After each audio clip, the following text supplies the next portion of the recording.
ఇప్పుడు మనం fish deep fry ఎలా చేయాలో చూద్దాం. కావాల్సిన ఇంగ్రీడియంట్స్ రైస్ ఫ్లోర్, కొంచెం శనగపిండి లేకుంటే గోధుమ పిండి ఏదైనా తీసుకోవచ్చు. ఇది కబాబ్ పౌడర్. మా ఇంట్లో చిన్నపిల్లలు ఉన్నారు కాబట్టి నేను కొంచెమే కారం వాడుతున్నా. ఇది ఫిష్ మసాలా, ఇష్టం ఉంటే వేసుకోవచ్చు లేకుంటే వద్దు. ఇది 1.5 kg ఫిష్ కి కావాల్సింది ఇంత ఇంగ్రీడియంట్స్ ఎగ్జాక్ట్లీ.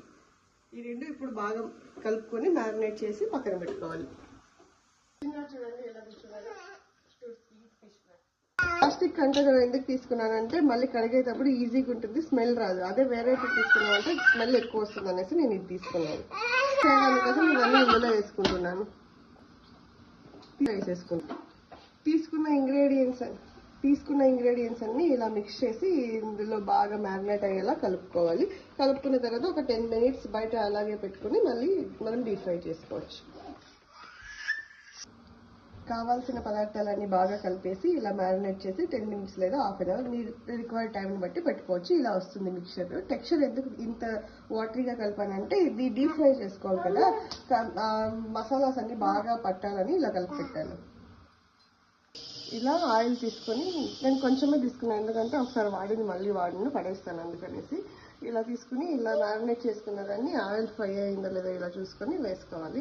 ఇంకొంచెం వేడవాలి. నేను లో ఫ్లేమ్ ఉన్న స్టవ్ తీసుకున్నాను, ఎందుకంటే హై ఫ్లేమ్ ఉంటే మాడిపోతుంది. లో ఫ్లేమ్లో అయితే అది నీట్గా కుక్ అవుతుంది మనకు కావాల్సిన కన్సిస్టెన్సీలో.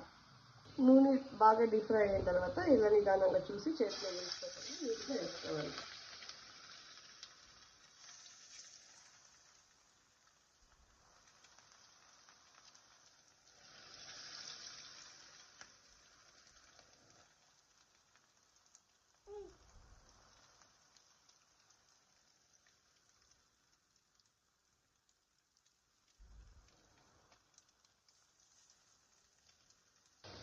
పాన్లో సరిపోయండి పీసులు వేయండి. కొంచెం ఎక్కువ వేసుకున్నా పర్లేదు, ఎందుకంటే మాడిపోకుండా ఉంటుంది.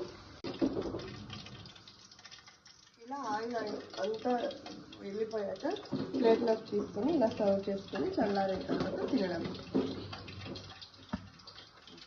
Now fish deep fry is ready to eat.